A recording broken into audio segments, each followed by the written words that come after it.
নমস্কার। আজকে নিঃসন্দেহে তেলিয়ামুড়াবাসীর জন্য একটা সুখবর। তেলিয়ামুড়ার শারদাময়ী বিদ্যাপীঠ, যেটা প্রাইভেট সরকার পরিচালিত একটা স্কুল, তেলিয়ামুড়ার তৎকালীন বিশিষ্ট ব্যবসায়ী সুধীর চন্দ্র পাল কতখানি শিক্ষানুরাগী ছিলেন তার এই শারদাময়ী বিদ্যাপীঠ প্রতিষ্ঠার মাধ্যমে তিনি সেটা দেখিয়ে দিয়ে গেছেন।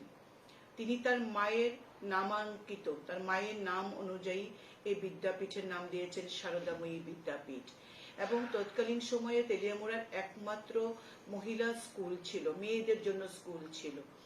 কিন্তু পরবর্তী সময়ে সেটাকে একটা রাজনীতির আখড়ায় বা রাজনীতির আঙ্গিনায় পরিণত হয়েছিল বিদ্যালয়ের পাশাপাশি, এবং সেখানে আস্তে আস্তে সেই বালিকা বিদ্যালয় উঠে সেখানে কম্বাইন ছেলে মেয়েদের জন্য এই স্কুলটি হয়। আমরা ভারতীয় জনতা পার্টির সরকার এই রাজ্যে প্রতিষ্ঠিত হওয়ার পর 2018 সালে আমি বিভিন্ন বিদ্যালয়গুলি ঘুরে দেখি এলাকার বিধায়ক হিসাবে।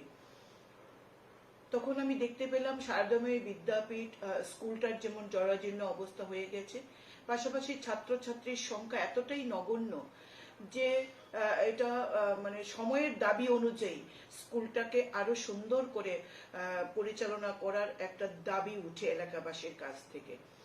এবং সেখানে বসে আমরা চিন্তা করি, এবং শারদাময়ী স্কুলের যিনি প্রধান শিক্ষক, সমস্ত শিক্ষক শিক্ষিকা এবং আশেপাশের সমস্ত বিদ্যজনদের সঙ্গে কথা বলে যেখান থেকে একটা চাহিদা উঠে আসে বিদ্যালয়টিকে ইংরেজি মাধ্যমে উন্নীত করা।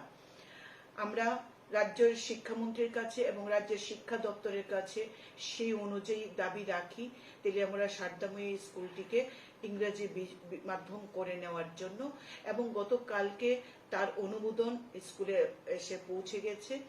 এবং এই সরকার, বর্তমান রাজ্যের মাননীয় শিক্ষামন্ত্রী, মাননীয় মুখ্যমন্ত্রী এবং দেশের প্রধানমন্ত্রী যেমন বলেন সবকা সাথ সবকা বিকাশ সবকা বিশ্বাস, সেটাকে মাথায় রেখে আমরা কাজ করছি। নিঃসন্দেহে শারদাময়ী বিদ্যাপীঠ ইংরেজি মাধ্যমে উন্নীত হওয়ায় শারদাময়ী স্কুলের আশেপাশে শান্তিনগর এলাকার, রাজনগর এলাকার, নেতাজিনগর বিস্তীর্ণ এলাকার মানুষ তাদের ভবিষ্যৎ প্রজন্মকে ইংরেজি মাধ্যমে শিক্ষাদান করার সুযোগ পাচ্ছেন, এবং এই স্কুলের ডেভেলপমেন্ট হবে, তেলিয়ামুড়ার আরো অনেক ডেভেলপমেন্ট হবে এই স্কুলটিকে ইংরেজি মাধ্যমে পরিণত করার।